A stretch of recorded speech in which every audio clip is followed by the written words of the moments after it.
ಪ್ರಶ್ನೆ 1. ಕರ್ನಾಟಕದ ಜಾನಪದ ಮ್ಯೂಸಿಯಂ ಜಾನಪದ ಲೋಕ ಬೆಂಗಳೂರು ಮೈಸೂರು ಹೆದ್ದಾರಿಯಲ್ಲಿ ಯಾವ ಜಿಲ್ಲೆಯಲ್ಲಿ ಇದೆ? ಉತ್ತರ ರಾಮನಗರ. ಪ್ರಶ್ನೆ 2. ತೊಗಲು ಗೊಂಬೆ ಕರ್ನಾಟಕದ ಯಾವ ರೀತಿಯ ಜಾನಪದ ಕಲಾ ಪ್ರಕಾರ? ಉತ್ತರ ನೆರಳು ಗೊಂಬೆ ಆಟ. ಪ್ರಶ್ನೆ 3. ಕೋಲಾಟ ನೃತ್ಯದಲ್ಲಿ ಕಲಾವಿದರು ಯಾವ ಸಾಧನ ಬಳಸಿ ನೃತ್ಯ ಮಾಡುತ್ತಾರೆ? ಉತ್ತರ ಕೋಲುಗಳು. ಪ್ರಶ್ನೆ 4. ಕರ್ನಾಟಕದ ಸೋಮನ ಕುಣಿತ ನೃತ್ಯ ಯಾವ ದೇವರ ಆರಾಧನೆಗಾಗಿ ಮಾಡಲಾಗುತ್ತದೆ? ಉತ್ತರ ಶಿವ. ಪ್ರಶ್ನೆ 5. ಸುಗ್ಗಿ ಕುಣಿತ ಕರ್ನಾಟಕದ ಯಾವ ಸಂದರ್ಭದ ಸಂಭ್ರಮದ ನೃತ್ಯ?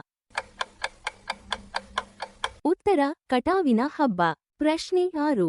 ಗೊರವರ ಕುಣಿತ ಯಾವ ದೇವರ ಭಕ್ತ ಸಮುದಾಯ ಆಡುವ ನೃತ್ಯ? ಉತ್ತರ ಶಿವಭಕ್ತ ಗೊರವರು. ಪ್ರಶ್ನೆ 7. ಕರ್ನಾಟಕದ ಜಾನಪದ ರಂಗಭೂಮಿ ಬಯಲಾಟ ಯಾವ ಪ್ರದೇಶದ ಪ್ರಸಿದ್ಧ ಕಲೆ? ಉತ್ತರ ಉತ್ತರ ಕರ್ನಾಟಕ. ಪ್ರಶ್ನೆ 8. ಜಾನಪದ ಲೋಕ ಸ್ಥಾಪಿಸಿದ ಖ್ಯಾತ ಕನ್ನಡ ಜಾನಪದ ವಿದ್ವಾಂಸರು ಯಾರು?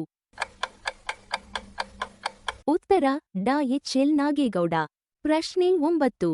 ಕರ್ನಾಟಕದ ಜಾನಪದ ವಾದ್ಯ ಡೊಳ್ಳು ಯಾವ ರೀತಿಯ ವಾದ್ಯ? ಉತ್ತರ ಚರ್ಮವಾದ್ಯ. ಪ್ರಶ್ನೆ 10.